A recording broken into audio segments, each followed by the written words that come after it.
Bem-vindo ao episódio de número 12, isso mesmo! Estamos no episódio número 12. Entre linhas e emoções, este é um espaço de leitura, pausa e escuta. Um convite para atravessar palavras com calma e sentir o que elas despertam em você. Hoje vamos iniciar juntos a leitura do episódio de número 12. E vamos começar.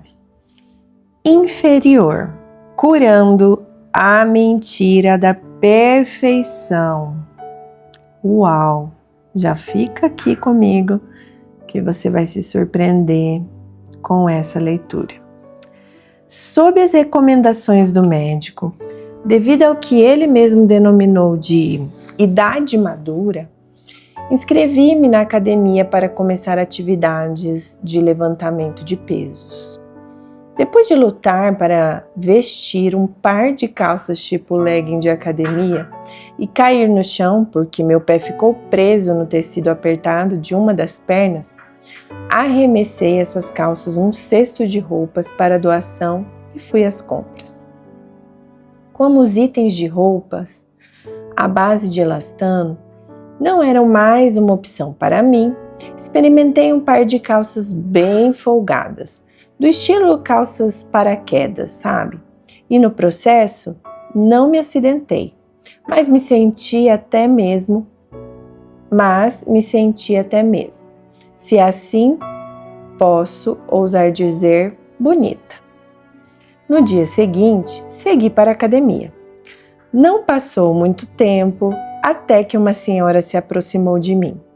Ela disse algo, mas eu estava com os meus fones de ouvido e não pude entender direito. Tirei um dos meus fones e me inclinei para escutar, meu rosto a poucos centímetros do rosto dela. Desculpa, perguntei. Gostei das suas calças, ela disse. Obrigada, respondi com um sorriso. Não vou mentir. Senti-me muito bem comigo mesma até o final do meu exercício. Até imaginei se outras pessoas também gostaram das minhas calças. Antes de dirigir-me para casa, lavei minhas mãos no banheiro. Foi quando eu notei um borrão de pasta de amendoim do meu café da manhã espalhado no meu rosto. Do mesmo lado que eu me inclinei para conversar com aquela mulher. Ah, mas tem mais. Essa não foi a pior parte. Um pedaço inteiro de amendoim estava grudado à sua base cremosa. Um filme começou a passar na minha mente. Lavei minhas mãos e o meu rosto e saí da academia balançando minha cabeça decepcionada. No departamento da perfeição, sempre fui madrinha e nunca noiva. Minha irmã e eu costumávamos devorar os livros e revistas durante as férias de verão. Nunca me esquecerei de um artigo encantador sobre uma garota fictícia chamada Jack. Ela nunca deixava sua casa se uma de suas unhas estivesse com esmalte lascado e jamais se afobava vestida com um vestido vermelho, quando de fato ela queria usar o verde. Imagino que ela não aparecia nos lugares com o resto de café da manhã grudado no seu rosto também. Isso se tornou nossa nova frase de efeito para as pessoas que pareciam ter tudo alinhado perfeitamente em suas vidas. Conheci a Jack hoje, dizíamos continuando a elogiar um ao outro dos seus méritos. Honestamente, eu não sei por que ficamos tão intrigadas com esse artigo sem importância. Talvez nosso cérebro de adolescente desfrutasse da fantasia de ser uma pessoa que todos admiravam. Talvez a Jack representasse a serenidade quando na realidade vivíamos em meio ao caos desenfreado. Ainda assim, essa mulher perfeita virou para nós o símbolo de um ideal inalcançável, como o anel de bronze dos carrosséis infantis. Você já ouviu falar do anel de bronze nos carrosséis antigos? Durante o passeio, um braço de madeira era abaixado aleatoriamente com um objeto brilhante pendurado. Se o cavaleiro conseguisse agarrá-lo, ganhava outra volta no carrossel. A questão é que tudo não passava de uma ilusão. O anel era projetado para ficar levemente fora de alcance. Quando o cavalo descia, o anel subia. Os passageiros esticavam os dedos o máximo possível, tentando manter o equilíbrio e alcançar aquele prêmio escorregadio. E quando percebiam, o passeio já havia terminado. Isso levanta uma questão. Qual é o sentido de ganhar outra volta, se a primeira foi tão cheia de tensão? Por que não aproveitar a primeira desde o início? Da mesma forma, o encanto da perfeição nos mantém focadas em coisas inalcançáveis, enquanto nos rouba a alegria do momento presente. Só temos uma volta no carrossel dessa vida humana tão selvagem e imprevisível. E se parássemos de correr atrás de padrões impossíveis, em vez disso abraçássemos nosso eu autêntico, ainda em processo de crescimento? E se apesar de todos os argumentos contrários, nós terminarmos o livro, convidarmos as pessoas para a nossa casa bagunçada, terminarmos o relacionamento, aceitarmos a proposta de trabalho, subirmos a postagem, reservarmos a viagem? Há muita vida para se viver e o perfeccionismo deseja nos impedir de começar. A ilusão da perfeição é a maior mentira de todos os tempos. Quando Deus criou Adão e Eva em sua própria imagem, Ele os posicionou num lindo jardim, cheio de árvores frutíferas. Eles poderiam comer do fruto de todas as árvores, exceto da árvore do conhecimento do bem e do mal. Se comessem daquele fruto, eles morreriam.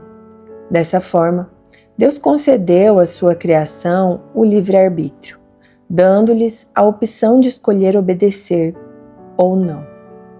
Aproveitando a oportunidade, o diabo tentou Eva para que ela comesse do fruto proibido.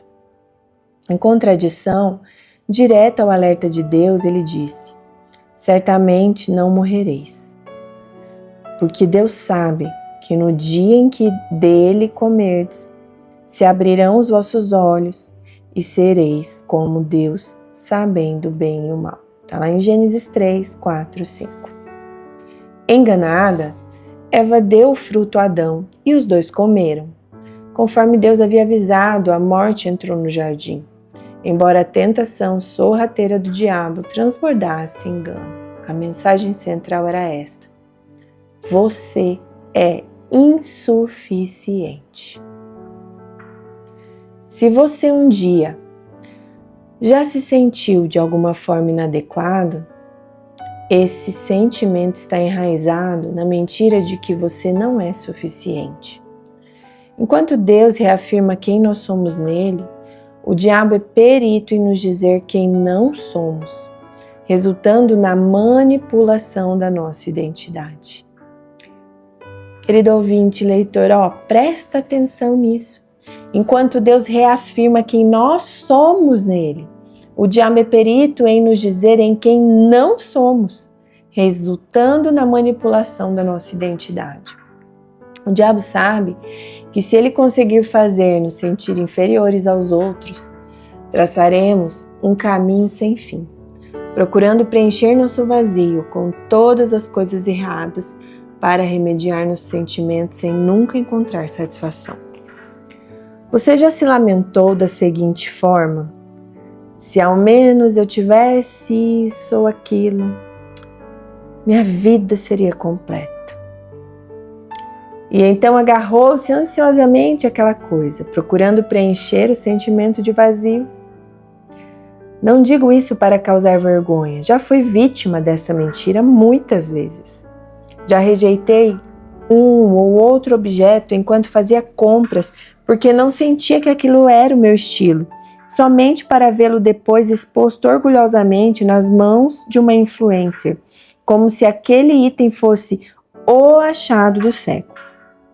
Quando vi aquilo decorando sua casa lindamente, eu rapidamente decidi que queria um daqueles.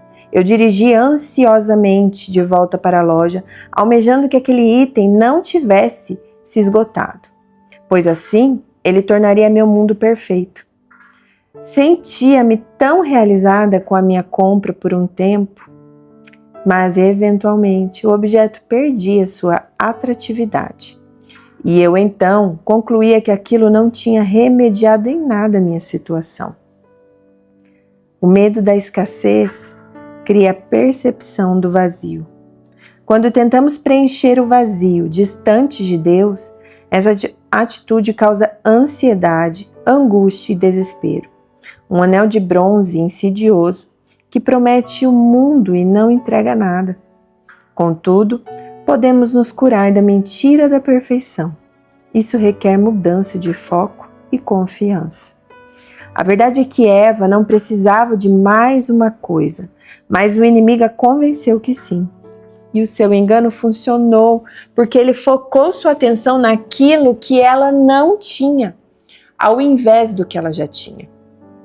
Ter mais nem sempre é melhor, só é mais. Como você preencheria a lacuna abaixo? Como que você preencheria essa frase? Preciso de mais... Mais o quê? Pensa aí um pouquinho.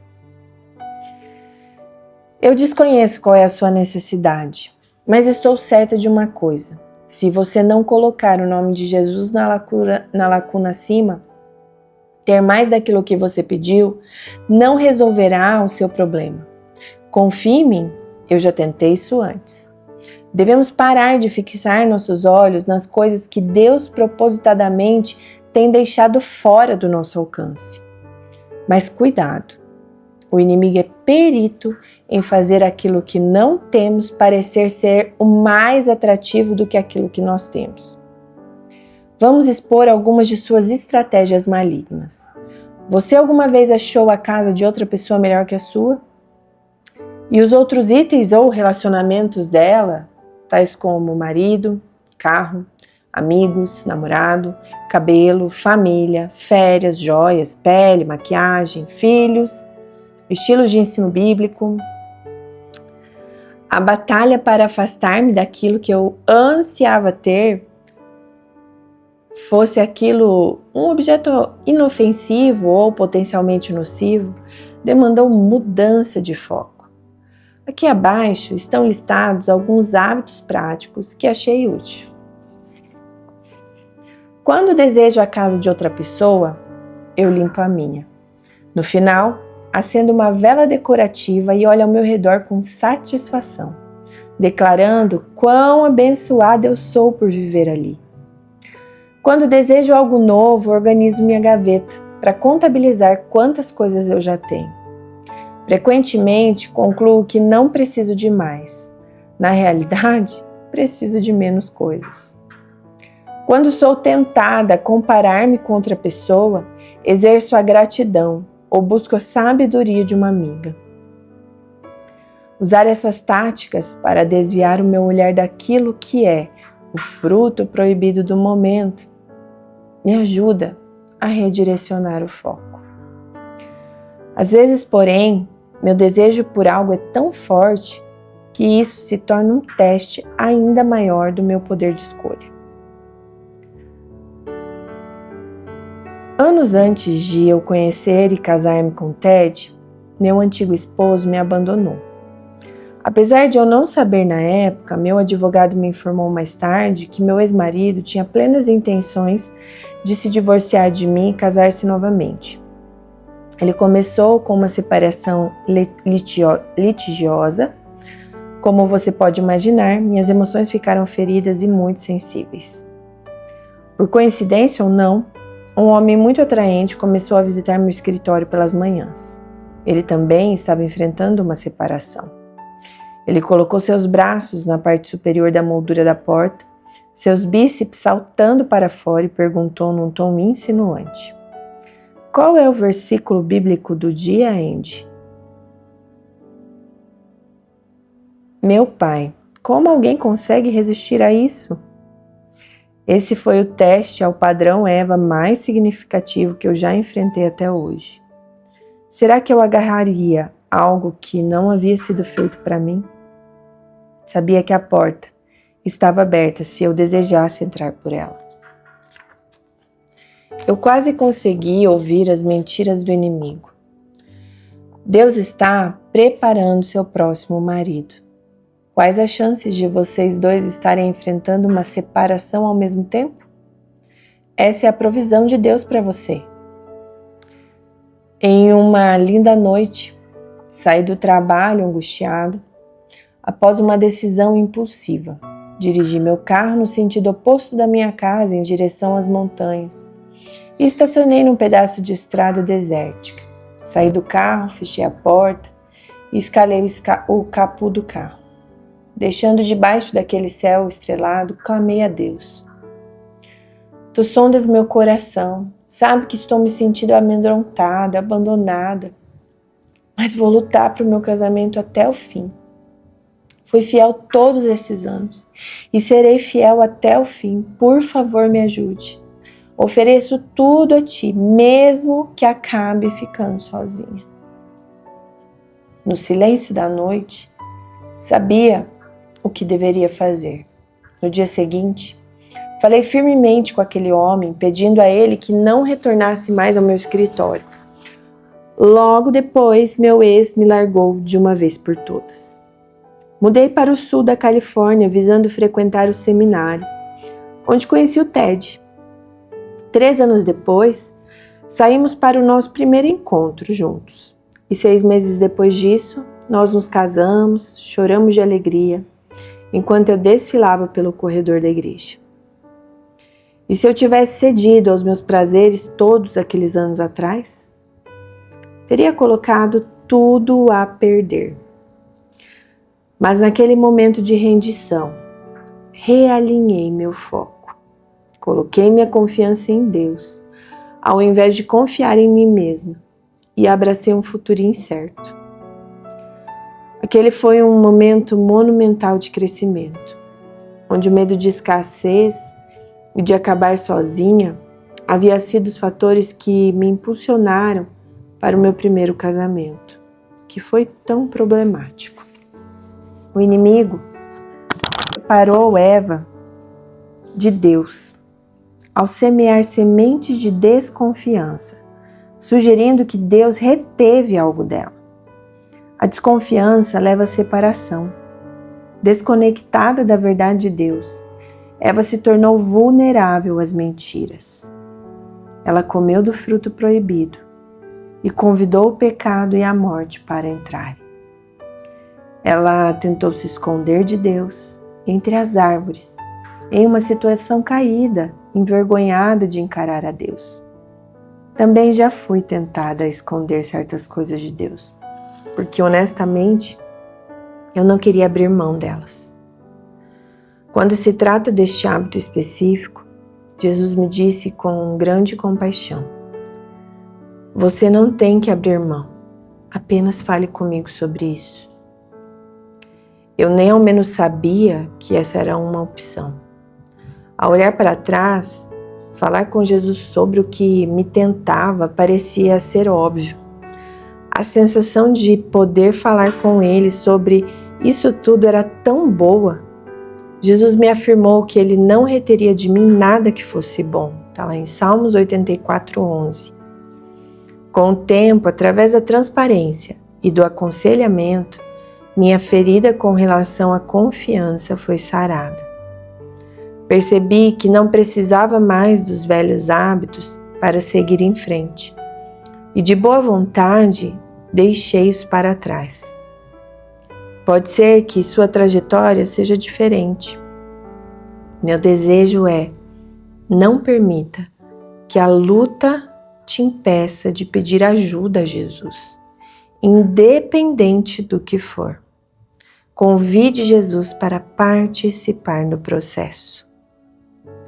como fonte de toda boa dádiva. Deus nunca será mesquinho com você. Ele é sempre digno de confiança. Parece que o mundo constantemente nos pressiona a elevar nosso jugo, seja para comprar uma casa mais luxuosa, fazer um corte de cabelo mais bonito, esculpir um corpo melhor ou algo assim. Com tantas fotos nas redes sociais para alimentar nossa obsessão atual, podemos nos convencer que estamos apenas reunindo informações ou sendo inspirados. Mas aqui está o desafio. Sem um senso de identidade sólido, inclusive sobre o que nós gostamos e quem nós somos, podemos ficar um pouco perdidos. Quando minha amiga e eu ajudamos as pessoas a decorarem seus ambientes, a maior parte das chamadas desesperadas que recebemos vem de mulheres que já gastaram muito dinheiro com móveis. Ao chegarmos na casa da cliente, a dona da casa fica frustrada, aponta para as fotos e comentava como tudo aparentava ser tão bonito online, comparado à sua realidade caótica. Sempre começávamos perguntando o que mais ela tinha, o que parecia contraintuitivo, visto que as pilhas de coisas nos cercavam. Ela abria os closets dos quartos de visita com relutância ou nos levava até os cantos empoeirados da garagem.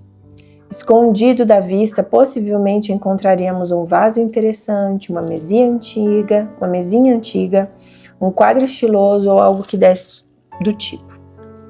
A dona daquela casa explicava que ela amava aquele objeto, mas acreditava que ele não era digno de ser exposto, pois era algo muito antigo, usado ou incomum e não tinha o mesmo visual da foto da revista. Apesar disso, trazíamos o tal objeto para a composição. Quando ela via a beleza daquilo através de nossos olhos, a cliente então arrastava para fora outras coisas de dentro dos closets.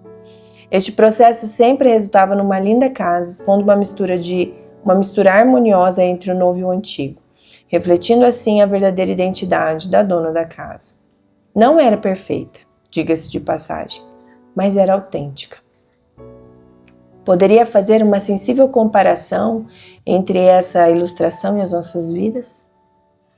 Envergonhados pelas coisas que fizeram contra nós, ou pelas lutas constantes que não se encaixam com a imagem que queremos transmitir, empilhamos as nossas partes incomuns usadas e surradas fora do alcance da vista dos outros, especialmente das pessoas que parecem ter uma vida sob controle. Descobri nos meus anos de faculdade que, ao contrário da canção country José Cuervo, Não é Meu Amigo, devido ao abuso traumático, acreditei que meu corpo pertencia a outra pessoa. Eu tinha um temperamento forte, era presunçosa, fazia péssimas escolhas, falava desrespeitosamente com as pessoas, mentia quando me sentia amedrontada e sofria com muitas coisas. Meu maior anseio era ajeitar a minha vida, mas não sabia como fazê-lo. Praticava o que aprendi na infância e escondi as partes bagunçadas e projetei a imagem perfeita. Quem me dera ou soubesse naquele tempo tudo o que sei agora. Nós não temos que estar com tudo alinhado antes de irmos até Jesus. Ele é quem nos ajuda com isso. Pecadores, prostitutas e coletores de impostos. Todos se aproximaram de Jesus e foram recebidos com misericórdia. Ele morreu na cruz, perdoando nossos pecados e transmitindo sua justiça para nós. Por causa da maior dádiva do amor, podemos nos achegar a Jesus, exatamente do jeito que estamos. Não tenha medo do que Jesus possa pedir para você abrir mão.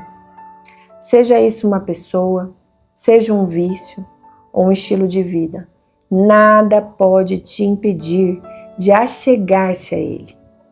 Leve isso a Ele. Ele te ajudará a resolver tudo. Você vai continuar do jeito que está agora?